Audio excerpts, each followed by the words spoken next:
আজকে আমি বানাবো ভাপা পিঠে। এর জন্যে আমি একটা নারকেল নিয়েছি আর নারকেলটাকে ভালো করে কুড়িয়ে নেব। বন্ধুরা, অমৃতার রান্নাঘরে সকলকে স্বাগত। টিয়া, তুমি আমাকে পিঠেতে সাহায্য করবে? হ্যাঁ। ঠিক আছে, আমি আটা মাখবো, তুমি গোল্লা পাকিয়ে দেবে কিন্তু। হ্যাঁ, ঠিক আছে। এখানটায় আমি এলাচ নিয়েছি, বড় দুখানা গোটা এলাচ থেতো করে দিয়ে দিলাম এর মধ্যে। আর এখানে আমি চিনি দিয়ে দিচ্ছি।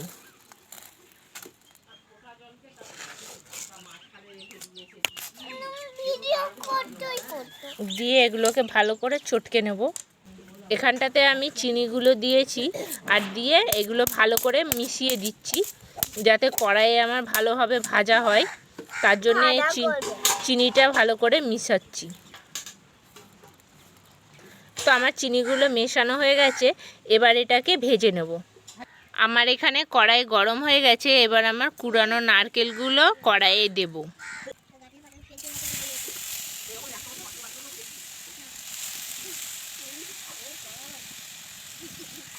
এবার এটাকে হালকা আছে ভেজে নেব।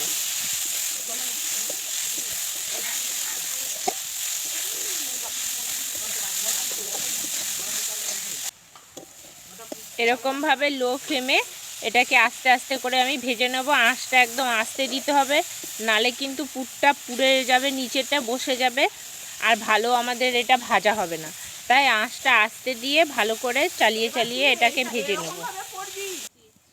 এখানে আমার নারকেলটা ব্রাউন কালারে এসে গেছে আর আমার কিন্তু এবারে বুঝে নিতে হবে ব্রাউন কালার যখন নারকেলটা হয়ে গেছে, চিনির রসগুলো মিশে যখন জড়িয়ে জড়িয়ে যাচ্ছে, তার মানে নারকেলটা পুরো ভাজা হয়ে গেছে, নারকেলটা পুরো রেডি হয়ে গেছে। এবার আমাকে চালের গুঁড়িটা মেখে নিতে হবে পুরের জন্যে। তো এবার আমরা এখানটাতে চালের গুঁড়িটা মেখে নেব। চালের গুঁড়িটা বাজার থেকে কিনে নিয়ে এসেছি। এখানটাতে আমি 500 মতন চালের গুঁড়ি মাখছি। চালের গুঁড়োগুলো দিয়ে দিচ্ছি এর মধ্যে, সব চালের গুঁড়োটা দিয়ে দিলাম। আর এখানটাতে স্বাদ মতো নুন দিয়ে দিচ্ছি, সাদা নুন। এবার এটাকে মিশিয়ে নেব, চালের গুঁড়িটা আর নুনটা ভালো করে যাতে মিশে যায়। এবারে এখানে জল দিয়ে অল্প অল্প জল দিয়ে মেখে নেব আটাটাকে। চালের গুঁড়িটাকে অল্প অল্প জল দিয়ে মেখে নিচ্ছি।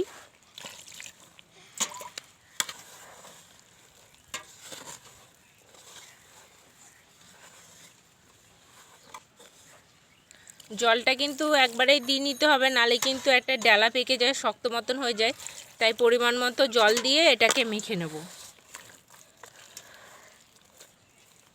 এটা পুরো আটারি মতন মাখতে হবে, যেহেতু আমরা এখানে গোল্লা পাকাবো, পাকিয়ে পুর ভরবো, তাই এখানটাতে আটার মতন পুরো এটাকে মেখে নিতে হবে। এখানটাতে আমার আটাটাকে ভালো করে মাখা হয়ে গেছে, আটাটাকে সুন্দর করে মেখে নিয়েছি। এবার একটা ছোট্ট ছোট্ট ডো পাকাবো এটা দিয়ে। তো আমি এখানে লেচি কেটে নিয়েছি, এরকমভাবে গোল্লা পাকিয়ে নেবো পুর ভরার জন্যে। হ্যাঁ, এরকমভাবে গোল হয়ে যাচ্ছে আমার লেচিগুলো। সব গোল্লা আমি পাকিয়ে নিয়েছি। এরপরে এইগুলোকে পুরটা ভরে নেব। এবার এর মধ্যে আমি রেডি করে ভেজে রাখা যে পুরটা ছিল, সেগুলো এবার আমি অল্প অল্প করে এর মধ্যে দেব, দিয়ে এরকমভাবে পিঠেগুলোকে তৈরি করব। আঙ্গুল দিয়ে টিপে টিপে ধারগুলোকে বন্ধ করতে হবে, ভালো করে বন্ধ করতে হবে, নালে কিন্তু জলের মধ্যে ফেটে যেতে পারে, এটা নষ্ট হয়ে যাবে ভেঙে গেলে। তাই এটাকে ভালো করে চিপে চিপে সাইডগুলো দেখে নিন, এরকমভাবে মুড়ে নিতে হবে, ভাঙার নালে খুব সমস্যা থাকে। এবারে এরকমভাবেও একখানা ভরে দেখিয়ে দিচ্ছি এই পিঠেটা। এরকমভাবে সাইড থেকে চাপ দিতে হবে আর দিয়ে মুখ দুটোকে এক জায়গায় জয়েন্ট করে নিতে হবে, জয়েন্ট করে ধারগুলো এরকমভাবে চেপে চেপে নিতে হবে। এরকমভাবে ধারগুলো একটু পাতলা করতে হবে।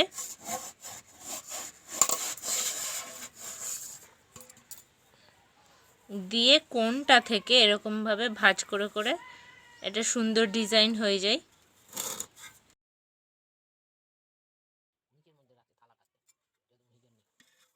এরকমভাবে আমার সব পিঠেগুলো তৈরি হয়ে গেছে। দু রকম প্রসেসেই আমি পিঠেগুলো ভরেছি, একটা এরকমভাবে আর একটা এরকমভাবে। আর এইটা আমার ছোট্ট টিয়া বানিয়েছে, তাই এটা আমি মাঝখানে রেখে দিলাম। এবার এগুলোকে ভাপাবো। এখানটাতে আমি জল দিয়ে দিলাম,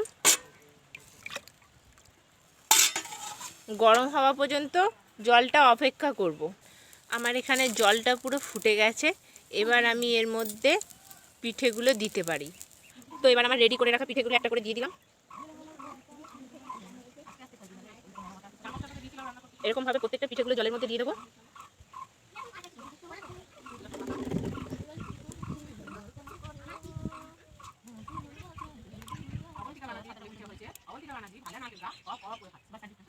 এরকমভাবে আমি এখানে একবারে 12-13টা মতন পিঠে দিয়ে নিয়েছি। এবার এটাকে ফোটাতে হবে। পিঠেগুলো আমার পুরো ফুটছে, জলের মধ্যে ভাসছে দেখা যাচ্ছে। এরকমভাবে জলের মধ্যে ভাসলে ভাববেন যে পিঠেগুলো হয়ে এসছে। আর কিছুক্ষণ এটাকে সময় দেবো, দিয়ে এটাকে জল দিয়ে তুলে নেব। আর আমার পিঠেগুলোকে চালিয়ে দেখছি, একটাও কিন্তু ভাঙেনি, সম্পূর্ণ সব গোটা আছে। এরকমভাবে আস্তে আস্তে করে যেরকম দেখালাম ওরকমভাবে ভরলে কিন্তু পিঠেগুলো ফাটে না। আমার এখানে পিঠেগুলো জল দিয়ে ভেসে এসছে, আর এগুলো পুরো রেডি হয়ে গেছে। থালার মধ্যে কাপড় দিয়ে রেখেছি যাতে জলটা টেনে নেয়। এরপরে এর মধ্যে প্রত্যেকটা পিঠেগুলো তুলে নেব। জলটা যাতে এর মধ্যে বাকি যে জলটা আছে সেটা টেনে নেয়, তাই জন্য এই কাপড়টা দিতে হয়েছে। এরকমভাবে প্রত্যেকটা পিঠেগুলো তুলে নিচ্ছি। এটা আমার টিয়ার বানানো পিঠে।